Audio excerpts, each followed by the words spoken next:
नमस्कार, मैं डॉक्टर सुरेंद्र पाठक हूँ। सागर विश्वविद्यालय से 1985 में मैंने एमटेक किया था। उसके बाद पत्रकारिता में स्नातक और पोस्ट ग्रेजुएशन किया और फिर मैं यहाँ एडहॉक लेक्चरर के रूप में अपॉइंट हुआ था। उसके बाद मैं पत्रकारिता शिक्षा से जुड़ा रहा। आज हमारे साथ EMRC सेंटर में डॉक्टर मार्कंडे राय हैं। आप ग्लोबल पीस फाउंडेशन इंडिया के चेयरमैन हैं और इंडो पैसिफिक जो फोरम है उसके भी इंटरनेशनल चेयरमैन हैं। डॉक्टर मार्कंडे राय जो है यूनाइटेड नेशन में UN हैबिटेट के हेड रहे हैं, इंटरनेशनल हेड रहे हैं और बहुत सारे अलग अलग कैपेसिटी में उन्होंने UN और इंटरनेशनल ऑर्गेनाइजेशंस में काम किया है। उनके पास एक विराट अनुभव है इंटरनेशनल रिलेशनशिप का, इंटरनेशनल पॉलिसीज़ का। तो मैं उनसे आज वासुदेव कुटुंबकम के ऊपर चर्चा करना चाहता हूँ। वासुदेव कुटुंबकम का एक प्रोजेक्ट जो है वो ग्लोबल पीस फाउंडेशन इंडिया ने किया था, तो मैं उसकी पृष्ठभूमि के बारे में डॉक्टर राय से पूछना चाहता हूँ। डॉक्टर राय जी, सबको नमस्कार और सुरेंद्र पाठक जी को मैं बहुत धन्यवाद देता हूँ कि आज श्री हरि सिंह गौड़ विश्वविद्यालय सागर में स्टूडियो में आने का सौभाग्य प्राप्त हुआ और ऐसे विषय पर चर्चा कर रहे हैं जो कि एक बहुत ही पॉपुलर सब्जेक्ट हो गया है। इस विषय के बारे में जानते तो हम लोग बहुत पहले से थे कि विश्व एक परिवार है। महाउपनिषद के 8वें श्लोक में हजारों साल पहले इसकी चर्चा हुई थी।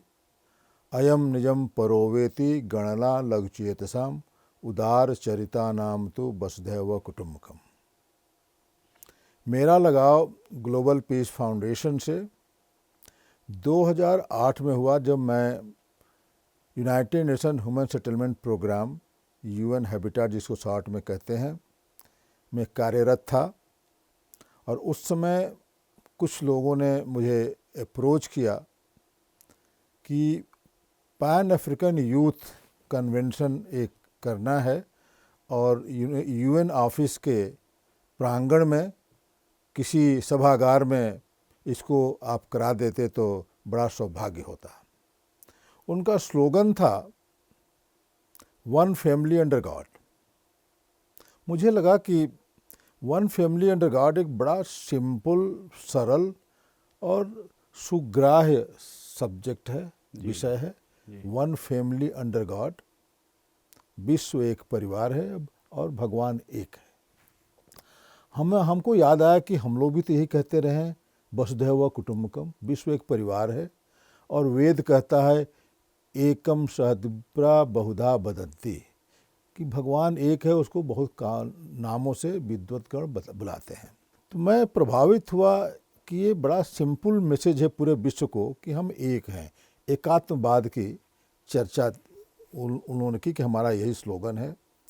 तो मैं बिना समझे और बिना ज़्यादा समय बर्बाद किए मैंने उनको कहा कि ये तो आप बहुत अच्छा काम कर रहे हैं और पूरे अफ्रीका के यूथ को एड्रेस करना चाहते हैं, जहाँ की बहुत से देशों में अशांति है, यूथ बहुत भ्रमित है, यूथ बहुत डिसअपॉइंटेड है, यूथ बहुत क्षुब्ध है।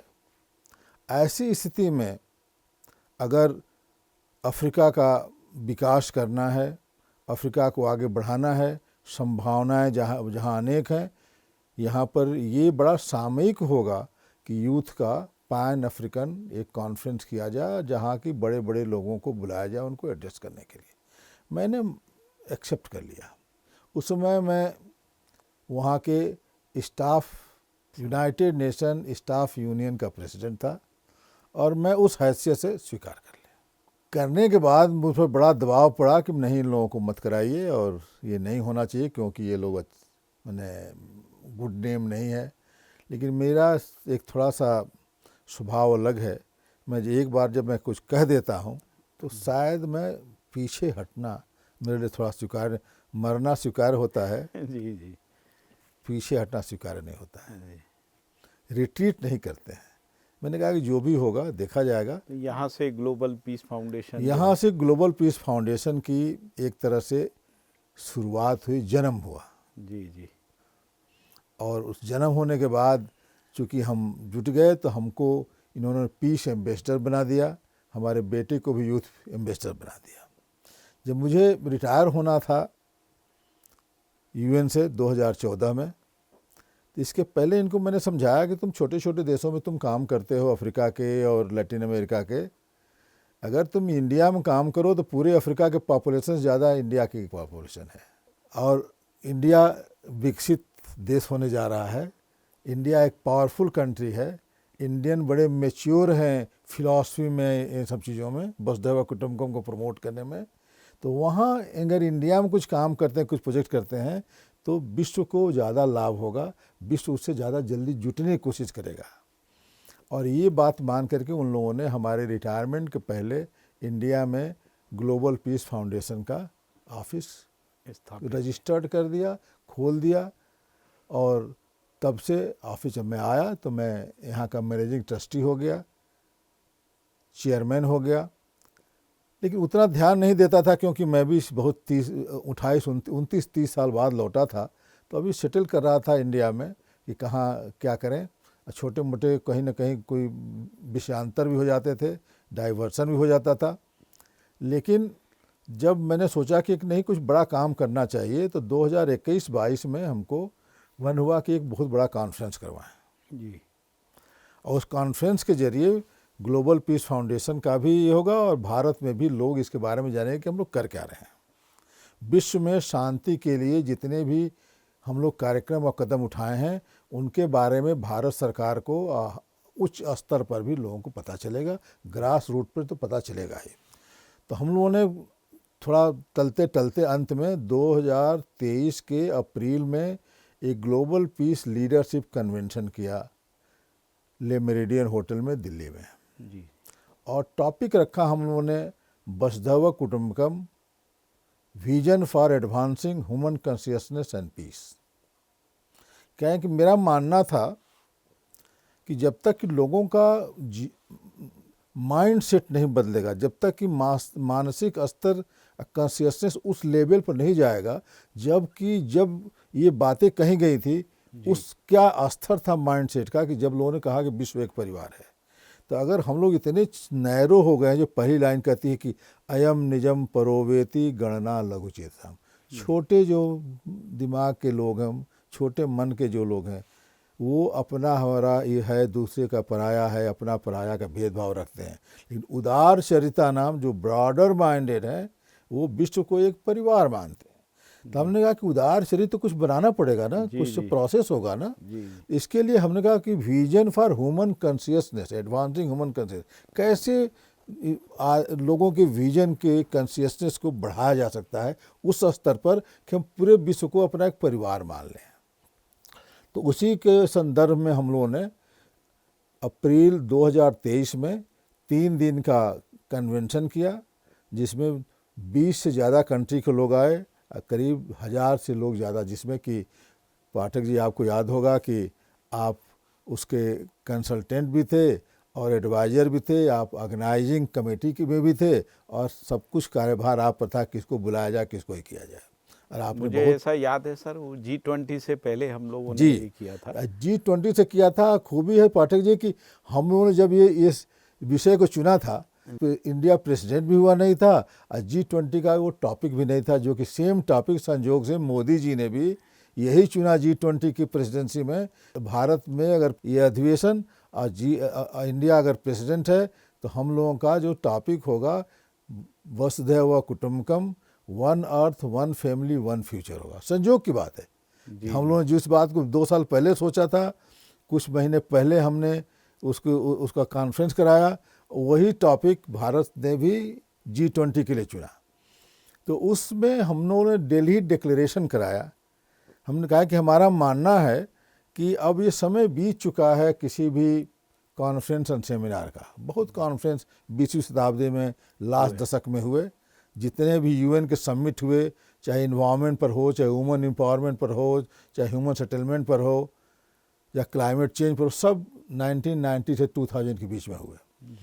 उसमें एक्शन की बात हम सोचे थे, तो इस एक्शन के में हमने सोचा कि आप लोगों से मिलकर कि जब तक कि इसको मूवमेंट नहीं बनाया जाएगा, आंदोलन नहीं बनाया जाएगा, तब तक ये केवल मुंह से कहने वाली बात रह जाएगी, लिप सर्विस रह जाएगी। तो लिप सर्विस से हजारों साल से जब ये नहीं हो पाया है तो आज भी होना थोड़ा मुश्किल होगा। तो हमने इसको एक मूवमेंट का रूप देने की कोशिश की, इसीलिए हमने दिल्ली डिक्लेरेशन पर सबका दस्तखत करवाया कि इसको मूवमेंट बनाया जाए कि नहीं। सब लोग एक स्वर से दोनों हाथ उठा करके कहे कि विश्व एक परिवार को एक आंदोलन बनाना ही चाहिए।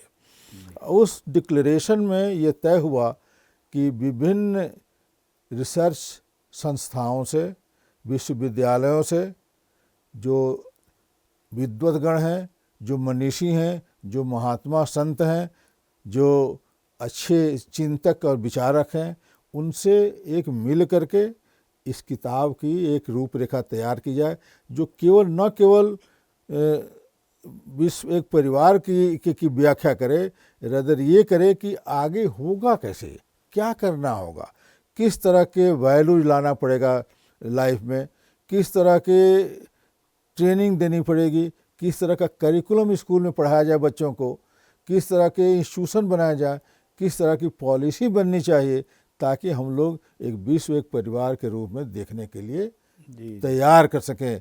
उसी लिए हम लोग यहाँ भी आए हैं कि बच्चों को कैसे पीस बिल्डर बनाया जाए, और ये उसकी शुरुआत थी।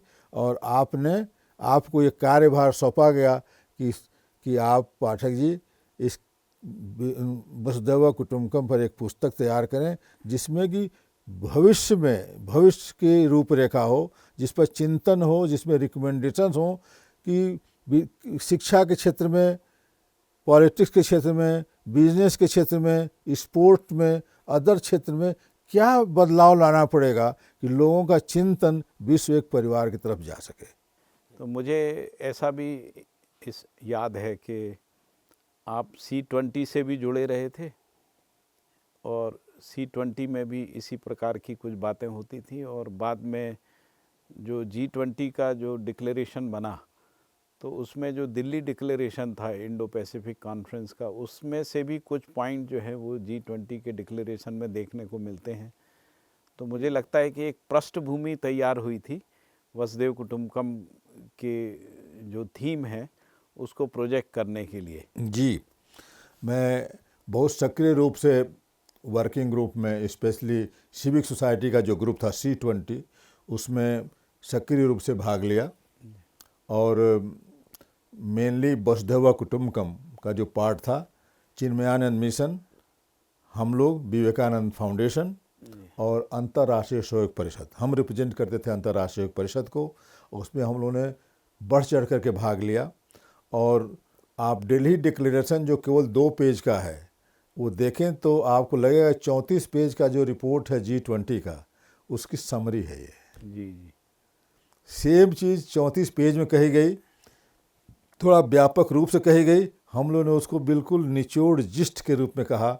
उसमें भी बात की गई वसुधैव कुटुंबकम की, उसमें भी शिक्षा की बात की गई, उसमें भी बिजनेस में क्या करना चाहिए, समुद्र मंथन की बात कही गई कि हार्नेसिंग ओशन रिसोर्सेज, हम लोगों ने ब्लू इकानमी की बात कही, अपने ब्लू इकानमी पर जोर देना चाहिए। तो जितनी भी बातें यूथ पीस कोर की बात कही, उसमें भी यूथ पर, वुमेन एम्पावरमेंट में क्या होना चाहिए उसमें तो हमको लगा कि हम लोगों ने एक पृष्ठभूमि G20 के लिए तैयार कर दिया। नेचुरली समय हम लोगों के पास कम था, राष्ट्रपति और प्रधानमंत्री नहीं आए, लेकिन उनके ऑफिस से लोग आए। राष्ट्रपति ऑफिस से 2 लोगों ने भाग लिया, विदेश मंत्रालय से, अब तो वो इथियोपिया में एम्बेसडर हैं, वो मिस्टर राय आए, और पूरे कई नेता आए, कई मिनिस्टर आए जी। और एक विश्व स्तर का एक कॉन्फ्रेंस हुआ, जिसकी आवाज़ जरूर प्रधानमंत्री तक गई कार्यालय और राष्ट्रपति कार्यालय तक गई, और शायद मैंने जरूर कुछ इसने छाप छोड़ा, क्योंकि हम लोगों ने यही बातें कहीं जी। G20 के तैयार के प्रिपरेशन में, जब C20 में पार्टिसिपेट करते थे, तो उसमें चर्चाएं इन सब बातों पर होती थी कि क्या करेंगे कि विश्व एक परिवार बन सकता है। One earth one family one future की बात की जा सकती है। वन फैमिली भी था वहाँ, हम लोग वन फैमिली का मतलब विश्व परिवार कहते थे। तो हमको लगता है कि अवश्य इसका इम्प्रिंट, वही विवेकानंद मिशन के लोग भी G20 में इन्वॉल्व थे, वही चिन्मयानंद मिशन के लोग भी इन्वॉल्व थे, और भी जो भी संस्थाएं इन्वॉल्व थी Y20 W20 में, सब अपने ही बीच के लोग थे। उन लोग, वो जो लोग हमारे कॉन्फ्रेंस में, हम लोगों के कॉन्फ्रेंस में, हमारे नहीं, हम लोगों के कॉन्फ्रेंस में एक्टिव रूप से सक्रिय थे। अंतर्राष्ट्रीय परिषद हमारा पार्टनर था, विवेकानंद सेंटर पार्टनर हमारा था, हमारा चिन्मयानंद मिशन ये था। तो सब लोग वही थे जो लोग G20 में एक्टिव थे। साउथ में जो अम्मा हैं, हाँ, अम्मा हमारे कॉन्फ्रेंस में अम्मा चेयरमैन थी C20 की, जी हगिंग अम्मा। अम्मा ने अपने यूनिवर्सिटी के वाइस चांसलर और प्रोफेसर को, विनोद मेनन को और रमेश को भेजा। उन्होंने अपना मैसेज भी, अम्मा आ नहीं पाई, लेकिन अम्मा ने अपना रिकॉर्डेड मैसेज भेजा। और जब देखा कि हम लोगों का वसुधैव कुटुंबकम है तो बिल्कुल वो खुश हो गए कि हाँ, हम ज़रूर सपोर्ट करें, आई विल सपोर्ट। तो अम्मा का बहुत बड़ा आशीर्वाद रहा हम लोगों के साथ, उनका सपोर्ट भी रहा। आज उनके यूनिवर्सिटी के साथ हमारा MOU है, जो कि हम लोग उसको एक्टिव करके किसी देश विदेश तक कैसे पहुंच सकते हैं उसकी कोशिश कर रहे हैं। बहुत बहुत धन्यवाद सर। Ji, thank you. आपने बहुत कीमती समय दिया, एक लंबी बातचीत हम लोग यहाँ पर कर पाए। धन्यवाद सर। Ji, thank you.